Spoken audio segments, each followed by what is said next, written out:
Bien, mesdames, messieurs, je viens de tenir avec madame la ministre, à la demande du président de la République et de la première ministre, un point de sécurité avec l'ensemble des services du ministère de l'Intérieur pour évaluer évidemment les difficultés autour des postures de sécurité depuis samedi et le début des attentats terroristes contre Israël, mais également bien sûr à l'aune de l'attentat islamiste qui s'est déroulé hier à Arras, dont je n'ai pas ici à commenter l'enquête.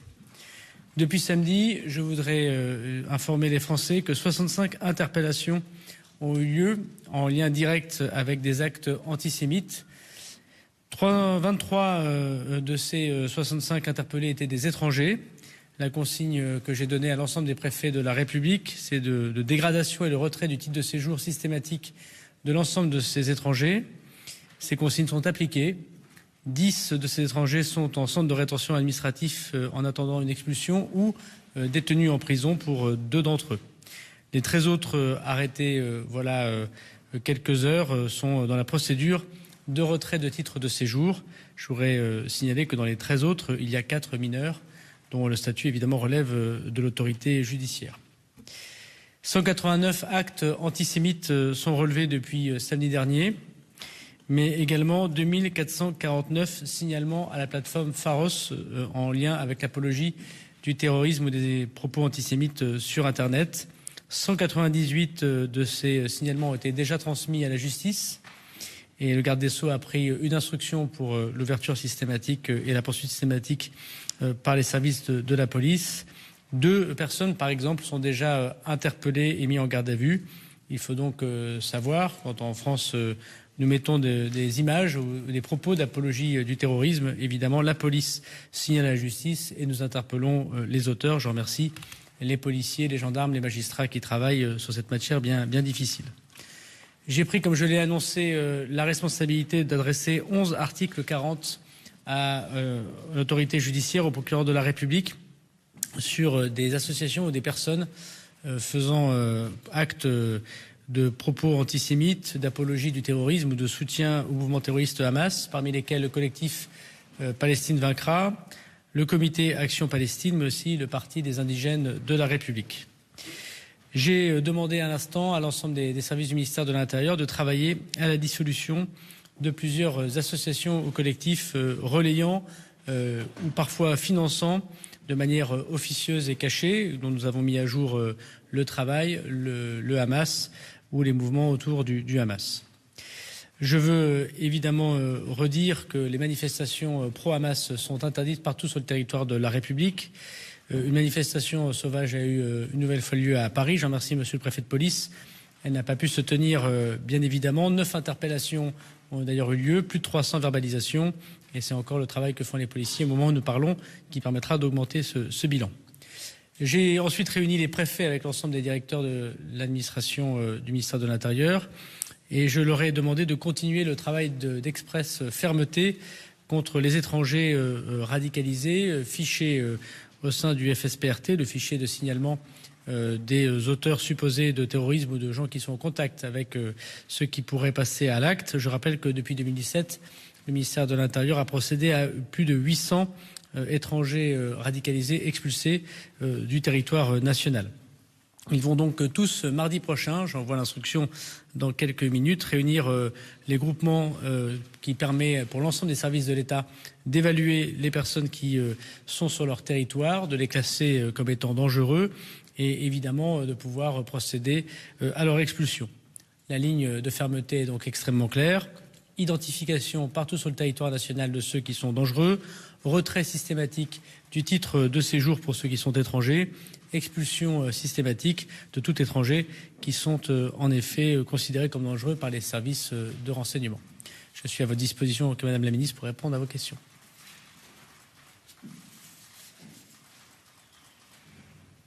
Si, il n'y en a pas.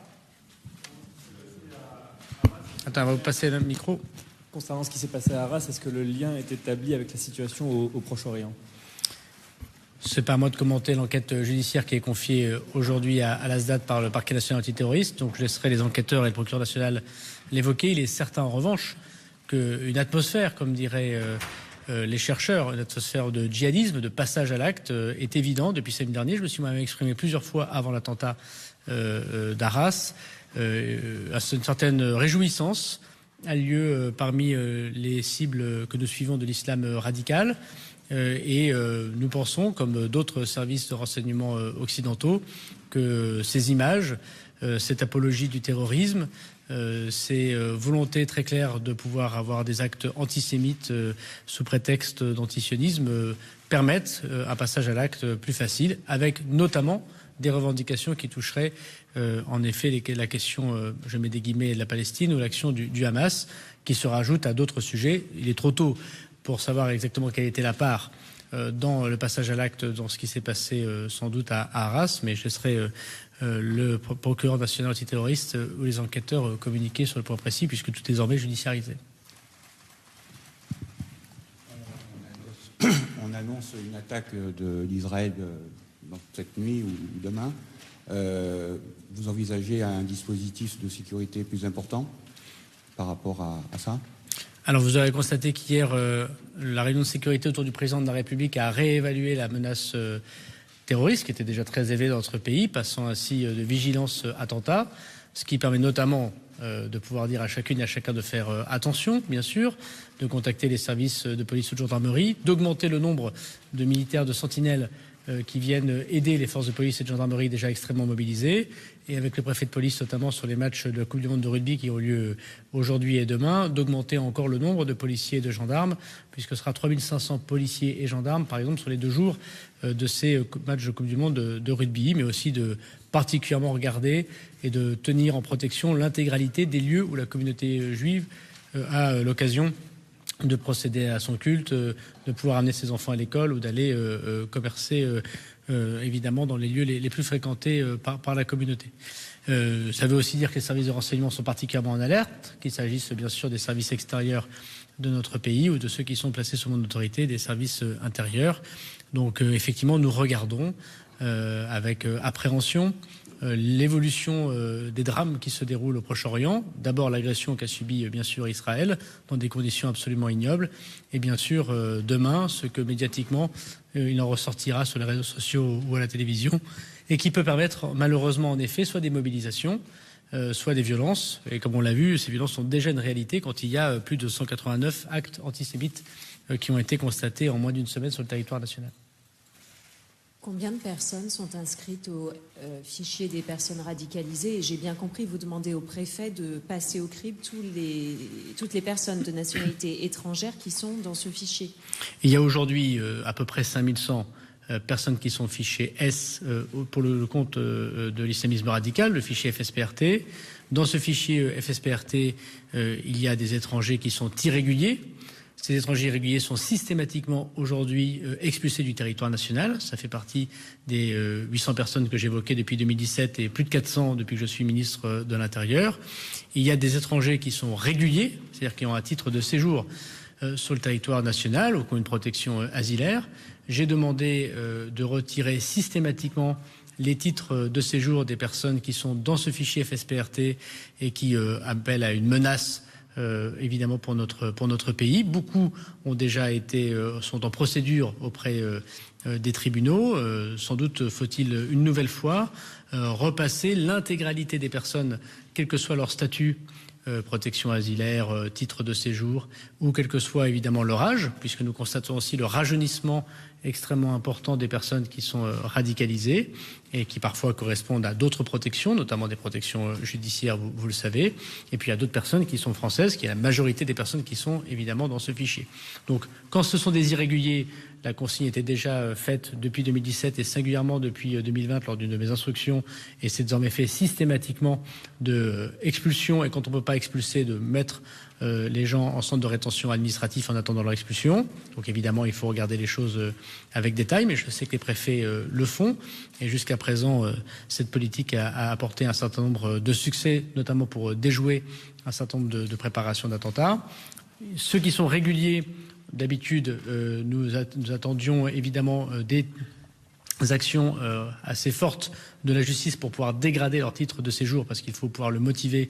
J'ai demandé, vu la difficulté des temps de dégrader et de retirer l'intégralité des titres de séjour des personnes réguliers inscrits comme personnes fichées S. Et ceux qui sont français, évidemment, nous les surveillons particulièrement sur le territoire national. Je veux quand même rappeler ici, en effet, que c'est malheureusement la majorité des personnes inscrites sur ce fichier qui sont de nationalité française et qui ne peuvent donc pas être expulsées du territoire national. Il y a eu aujourd'hui l'évacuation de Versailles, le musée du Louvre qui est resté fermé, également un incident à Gare de Lyon. Quel est l'état de la menace et est-ce qu'on doit s'inquiéter dans les grands rassemblements qui ont lieu actuellement, je pense aux fan zones ou aux matchs de rugby, etc.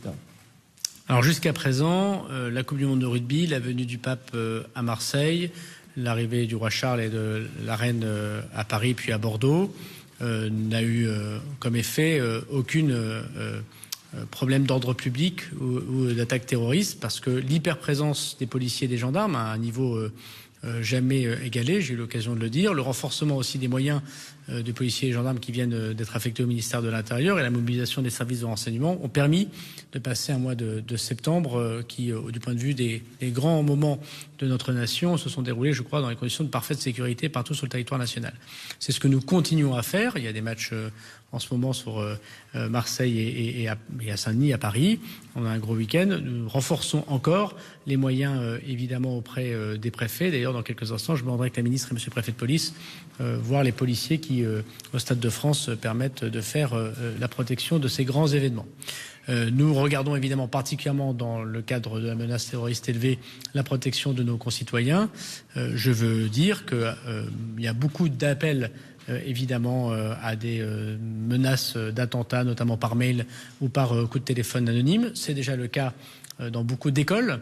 À chaque fois, nous constatons que tout cela est faux. D'ailleurs, je veux dire ici que nous interpellons systématiquement, puisque nous faisons des enquêtes pour toute personne qui venait à faire des faux appels, évidemment, aux attentats. C'est ce qui s'est passé pour le château de Versailles, pour le musée du Louvre, pour la gare de Lyon. À chaque fois, nous envoyons les démineurs après avoir évacué, puisque, évidemment, c'est la sécurité qui prévaut.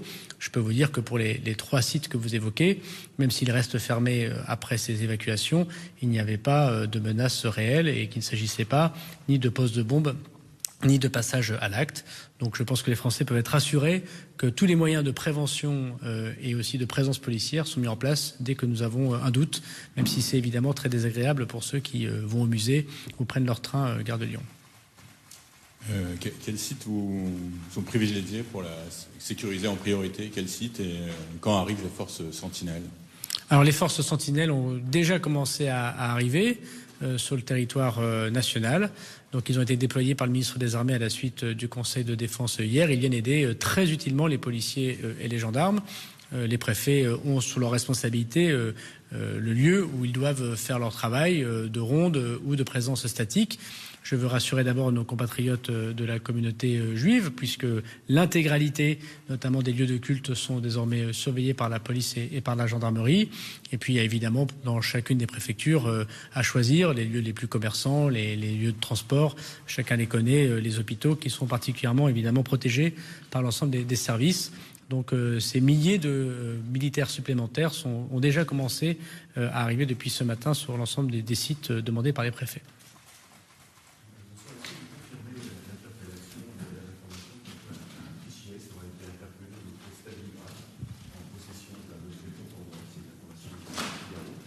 Et d'autre part, Elisabeth Borne, tout à l'heure, expliquait que tout sera fait pour assurer la sécurité des enseignants.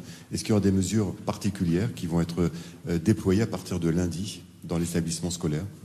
Alors, l'information de l'interpellation d'une personne recherchée est signalée comme telle avec une arme n'est pas confirmée, mais elle est plausible, comme c'était le cas, je vous le rappelle, hier, où en même temps, si j'ose dire, que l'attaque qu'il y a eu à Arras, nous avons interpellé à Limay une personne à la fois recherchée, radicalisée, et dont d'ailleurs la police judiciaire à l'enquête et c'est également la justice de communiquer, mais qui présentait une dangerosité certaine.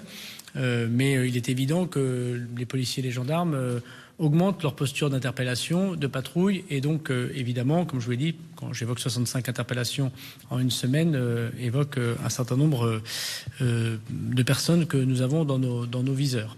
Sur le deuxième point, évidemment, l'éducation nationale est particulièrement accompagnée dans la sécurisation de ces sites. vu le nombre d'établissements scolaires, il est évident qu'on ne peut pas mettre des policiers, même si les policiers municipaux y contribuent beaucoup, devant chaque établissement. C'est d'ailleurs pas souhaitable, mais la présence à proximité des rondes de la police nationale permet, comme à Arras, de pouvoir intervenir en moins de 4 minutes lorsqu'ils sont appelés. Donc la consigne, c'est la proximité auprès des établissements scolaires.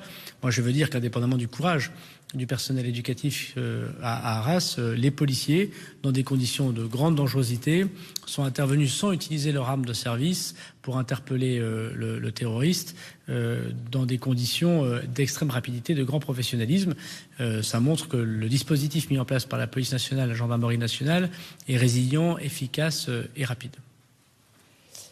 Combien de personnes de nationalité russe sont dans le FSPRT? Et aussi une question, vous avez commencé votre intervention en listant les actes antisémites qui ont été commis depuis le début de l'offensive. Est-ce que ça veut dire que l'attaque, vous la considérez comme telle? Est-ce que vous avez déjà déterminé que l'assaillant avait des motivations antisémites? Alors, il y a une petite soixantaine de fichiers S de nationalité russe. Parmi eux, il y a évidemment des gens qui viennent de Tchétchénie. La consigne que nous avions jusqu'à présent, c'était l'expulsion systématique de ces personnes qui peuvent être particulièrement dangereuses. C'est pour ça que je m'étais rendu en Russie en 2020 pour reprendre la coopération. D'ailleurs, nous avons été, comme je l'ai dit hier chez vos confrères de TF1, condamnés par la CEDH pour la reprise de ces expulsions, mais que j'assume particulièrement. Il vaut mieux parfois être condamné par la CEDH et protéger les Français. Donc la consigne est toujours de continuer ces expulsions. Sur la soixantaine de ces personnes, une quarantaine sont soit en prison, soit privées de leur liberté dans des mesures d'accompagnement judiciaire, et une vingtaine donc sont expulsables si nous mettons d'accord avec les autorités russes. Il ne nous aura pas échappé que depuis un an, nos relations diplomatiques et les relations entre services entre la Russie et la France sont extrêmement limitées, pour ne pas dire inexistantes. Le président de la République m'a autorisé à reprendre ces discussions avec les autorités russes pour expulser les citoyens russes qui sont fichés S dans leur pays d'origine. Et donc je vais adresser dans quelques heures ces noms aux autorités pour pouvoir reprendre les expulsions des personnes fichées S particulièrement dangereuses qui sont sur notre territoire national. Pour le deuxième point, je pense avoir répondu en partie quand votre confrère l'a posé. Il appartient au parquet national antiterroriste de l'évoquer. Ce qui est certain, c'est que du point de vue du ministère de l'Intérieur, et sans avoir à me prononcer sur l'enquête judiciaire, le halo, l'atmosphère de passage à l'acte et d'appel de passage à l'acte et peut-être le lien avec une entreprise terroriste organisée ne fait pas beaucoup de doutes et malheureusement permet ces passages à l'acte, quelles que soient les motivations, même si ce n'était pas un lieu communautaire qui a été frappé lorsque le terroriste islamiste a décidé d'aller dans son ancien lycée. Mais nous pensons, nous, que cette activité géopolitique absolument ignoble permet le passage à l'acte d'un certain nombre de personnes qui sont tenants de l'islam radical. Et y a-t-il eu, selon vous, une faille dans le renseignement qui puisse expliquer ce qui s'est passé à Arras? Et avez-vous toujours confiance dans le patron de la DGSI? Alors j'ai une absolue confiance dans les directeurs généraux qui m'accompagnent et notamment à Nicolas Lerner qui est un excellent professionnel et qui a démontré son efficacité puisque sous son autorité et celle de Laurent Nunez, ils ont déjoué 43 attentats islamistes depuis 2017. Le DGSI, avec les agents très courageux de la DGSI, déjoue un attentat tous les 2 mois. Ça ne veut pas dire qu'il ne faut pas regarder lorsqu'un attentat a eu lieu. Bien sûr, on le doit aux familles, on le doit aux Français, on doit évidemment faire la vérité sur chaque chose. Mais je veux dire l'incroyable efficacité de la DGSI. Alors, il est peut-être encore un peu tôt pour tirer des conclusions définitives, mais à ma connaissance, il n'y a pas eu de faille des services de renseignement, bien au contraire. Je voudrais d'ailleurs vous rappeler un peu cette histoire. Cette famille arrive en 2009-2010 sur le territoire de la République. Elle est déjà connue pour radicalisation, pour être tenant de l'islam radical, notamment le père de cette famille. À l'époque, le terroriste islamiste qui a frappé Arras avait 10 ans. Lorsque, en 2014, à la fin de ses demandes d'asile refusées, cette famille est interpellée par la police aux frontières sur demande du préfet d'Ille-et-Vilaine. prend l'avion entre la Bretagne et le centre de rétention administratif de Ménil-Amelot. Et c'est sur instruction ministérielle, vous l'avez suivi, que cette famille, parce qu'il y a une grande mobilisation d'une partie de partis politiques, d'associations dites d'accompagnement des personnes sans papier, qu'elle est au retour sur le territoire national sans être devenue régulière.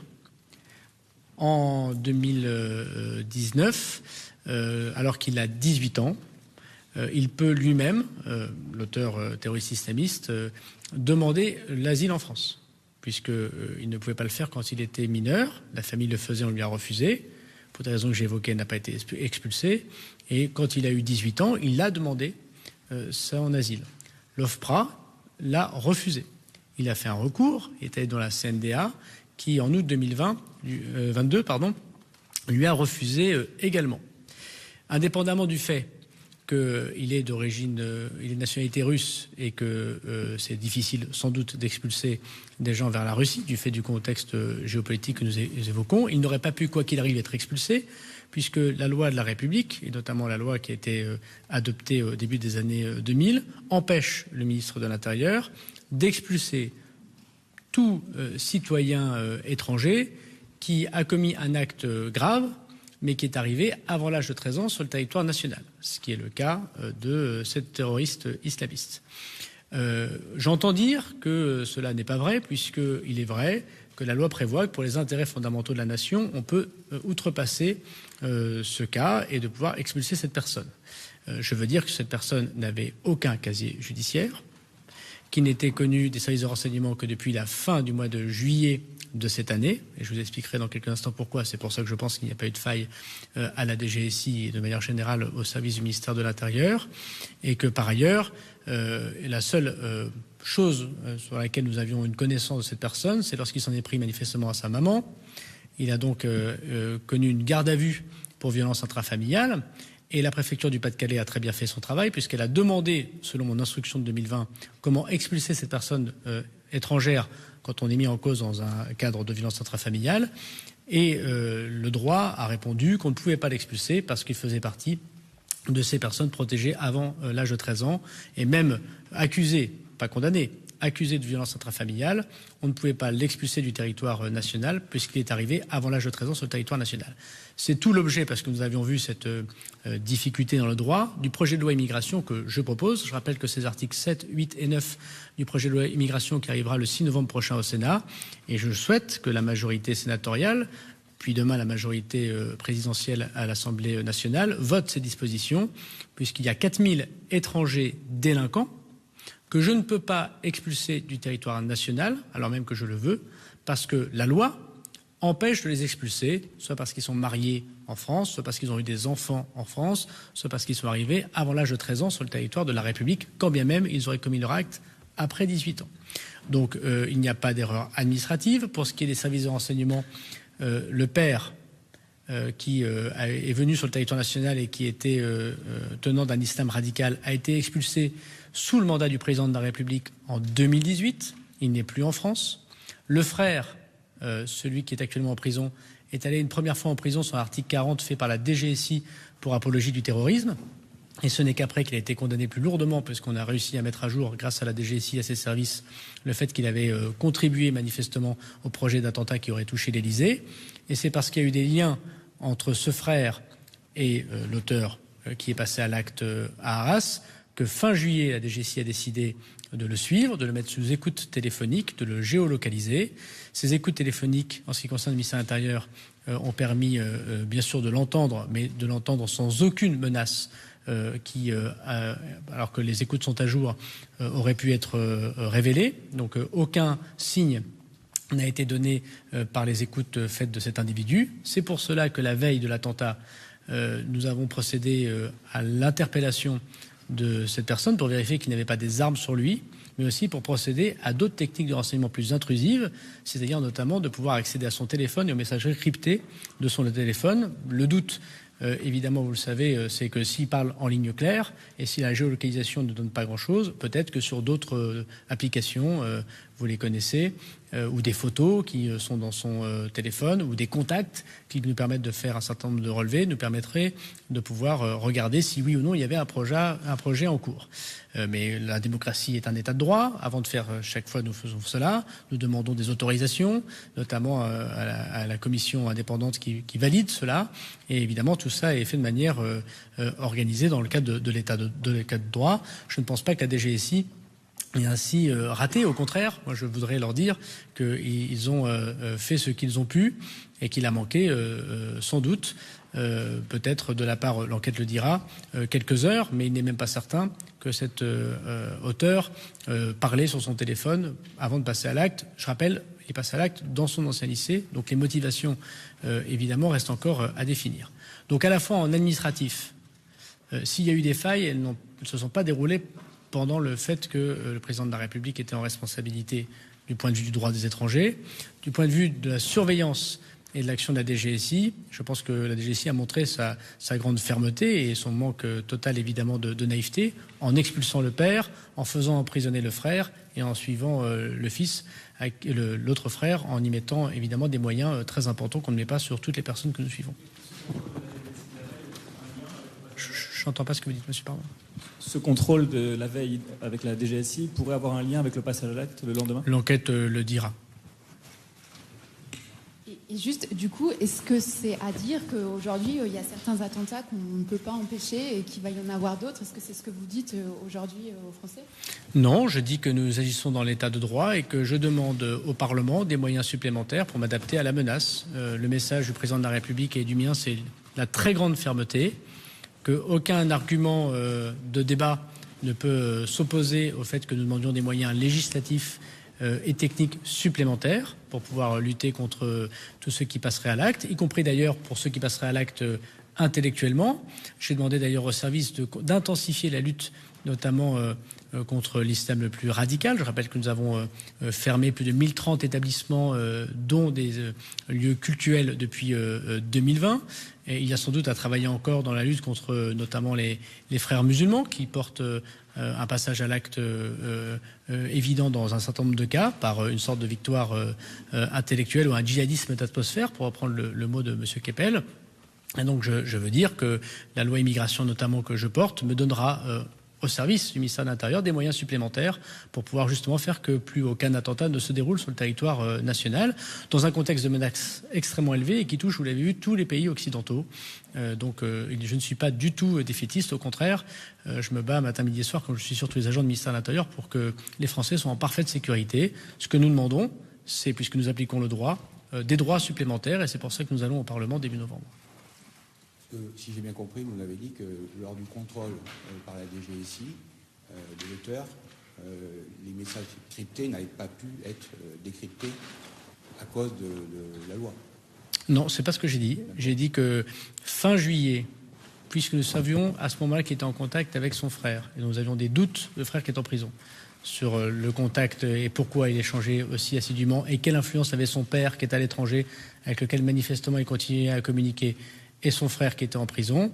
Nous avions à la fois mis en place des écoutes téléphoniques classiques et une géolocalisation, que celle-ci ne donnait rien. Toutes les écoutes téléphoniques n'ont donné aucun signe de menace. Et que, effectivement, pris d'un doute, la DGSI avait décidé de procéder au piégeage de son téléphone. L'interpellation qui se passait dans d'autres conditions, puisqu'il était en compagnie de 2 autres personnes dans un véhicule par la police, contribuer au piégeage de ce téléphone. Mais ce n'est pas le droit qui nous empêchait de le faire, c'est la gradation du fait que nous demandions si les messages cryptés n'allaient pas parler.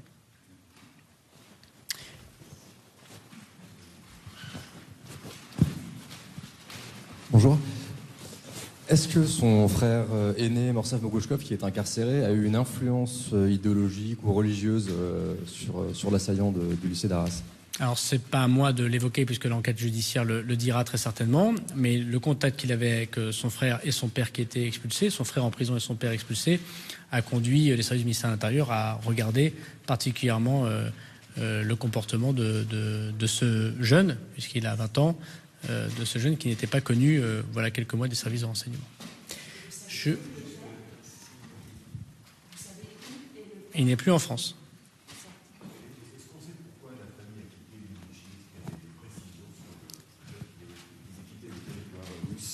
Est-ce qu'on a des précisions? Je n'ai pas ces précisions. Combien de personnes sont en garde à vue ce soir? Alors, il y a plus d'une dizaine de personnes en garde à vue, mais ce n'est pas à moi de rentrer dans le détail de l'enquête. Merci beaucoup.